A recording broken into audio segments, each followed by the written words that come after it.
रामकृष्ण हरी. लोक आषाढी वारीला पंढरपूरला जात असतात, परंतु पांडुरंग आषाढी दिवशी आपल्या कराड नगरीमध्ये संत सकूसाठी आला होता. कारण महिला संतांच्या मध्ये सर्वश्रेष्ठ असणारी आपली कराडची संत सकू हिची भक्ती विठ्ठलापर्यंत होती. विठ्ठलाला तिच्या हट्टापायी कराडला यावं लागलं आणि आज हेच ते ठिकाण हे संत सकूचं सासर आहे.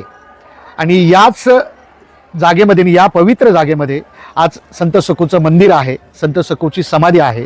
आषाढी एकादशी दिवशी भक्ताच्या हट्टासाठी विठ्ठलाला कराडमध्ये यावं लागलं आणि कराडमध्ये जवळजवळ 2 महिने संत सकूच्या वेशामध्ये या वास्तूमध्ये विठ्ठल राहिले आणि पंढरीच्या वारीला आपल्या भक्ताला म्हणजेच संत सकूला पाठवलं आणि तिचा कार्यभार विठ्ठल आणि तिच्या रूपात कराडमध्ये या सासूरवाशीन होऊन कराडमध्ये पार केला.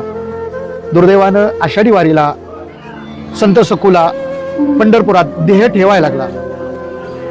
पांडुरंगाच्या पुढे प्रचंड मोठी अडचण झाली.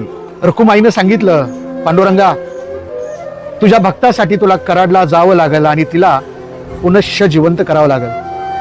आणि तिनं ही जी भक्ती, या भक्ती पोटी जी पंढरपूरला आलेली आहे त्यासाठी तुम्हाला कराडला जावं लागेल.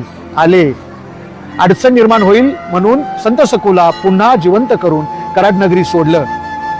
असा हा इतिहास या कराडचा आहे. सर्व पांडुरंग भक्तांनी नक्कीच एकदा संत सकूच्या या मंदिराला, या समाधी स्थळाला तुम्ही भेट दिली पाहिजे. आणि कराडच्या परिसरातीलच नाही तर महाराष्ट्रातील तमाम विठ्ठल भक्तांना एक कळकळीची विनंती आहे की तुम्ही एकदा नक्की या संत सकूच्या मंदिरामध्ये आणि संत सकूच्या पवित्र समाधीवरती तुम्ही एकदा फक्त माथा टेका. विठ्ठलाला भेटल्याची तुम्हाला जाणीव होईल. सराटे सर इथलं सगळं व्यवस्थापन करत असतात.